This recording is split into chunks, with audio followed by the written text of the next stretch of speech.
Then plausibility. Plausibility. Intelligibility, credibility, plausibility. Here's where people get really nervous. In intelligibility and credibility, you are trying to show the culture what the non-negotiables of the gospel are. You're trying to say, this is what biblical truth is, this is what biblical truth is. You're trying to show them the non-negotiables, the hard angles, the things that they have to believe if they're going to be Christians. But when you get to plausibility, that's where you get into their concepts, into their aspirations, into their hopes, into their longings, and you try to connect with them. This is contextualization. That word makes people very nervous in our circles. Because it sounds like you're adapting the gospel to what people want to hear instead of telling them what the gospel is. But you see, in intelligibility and in credibility, you've got to say these are the non-negotiables. But in plausibility, you've got to show how the lines of their own lives, the hopes of their own hearts, the struggles of their own cultures will only be resolved in Jesus Christ. You know, David Wells has a great article that Justin Taylor put on the internet about contextualization, in which David says, contextualization is not just the practical application of biblical doctrine, but a translation of that doctrine into a conceptuality that meshes with the reality of the social structures and patterns of life dominant in our contemporary life. The Word of God must be related to our own context. The preservation of its identity, that's intelligibility and credibility, is necessary for Christian belief. Its contemporary relevance, that's plausibility, is required if Christians are to be believable. And let me tell you how I would finish with that elephant illustration. I'm talking to people who say, oh, it's so exclusive to say you have the one true religion.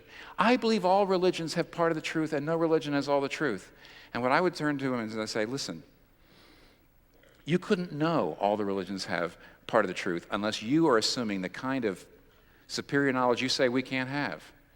You have a take on spiritual reality. It's a kind of Western Enlightenment individualistic take, but you have a take on spiritual reality that you think the whole world would be better if they all adopted it.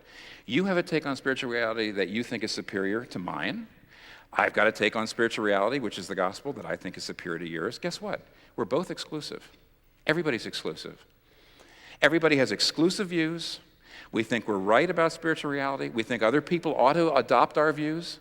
And therefore, let's not talk about you're exclusive and I'm inclusive. Everybody's exclusive. The real question is, whose exclusive views most lead you to love and be humble and to serve your opponents? Whose exclusive views? Don't tell me I'm exclusive. I'm no more exclusive than you are. You have to do a little work to do. But then you say, the real question is, which set of exclusive beliefs will lead to peace in this earth? Which set of exclusive beliefs? And I'll say, at the heart of my exclusive beliefs, and it is very exclusive, is a man dying for his enemies, is a man loving people who don't love him. At the heart of my exclusive beliefs is I'm a sinner saved by grace alone, and therefore I expect non-Christians and people who don't believe what I believe to be my moral superiors. Why? Because I'm not saved because I'm morally superior. I'm saved by grace alone. So at the heart of my exclusive beliefs is a gospel that humbles me before people who don't believe what I believe. I know they could be my moral betters. That makes me want to serve them because Jesus Christ himself died forgiving his enemies and praying for them. So you have your set of exclusive beliefs, and so you look down your nose at these primitive people who are religious. And then over there you've got these people who've got exclusive beliefs, and they look down their nose because they believe they're saved by their works, and they look at everybody, who they think is immoral. But I got a set of exclusive beliefs. It's gospel beliefs. At the heart of it is a man dying for his enemies, and it cannot lead me to trample on people but to serve them. I'm going to tell them the truth, and I'm going to love them whether they believe me or not. And so everybody's exclusive. Now, what am I doing there? What am I doing? I'm taking a group of people who say the cultural narrative, my aspiration of my heart is to be inclusive and to be tolerant and to work for world peace. That's what everybody in Manhattan's trying to do. And I'm trying to say secularism won't do that for you. Only in the gospel, only in Jesus Christ, will the narrative lines of your life find a happy ending and a resolution. That's plausibility. That's contextualization.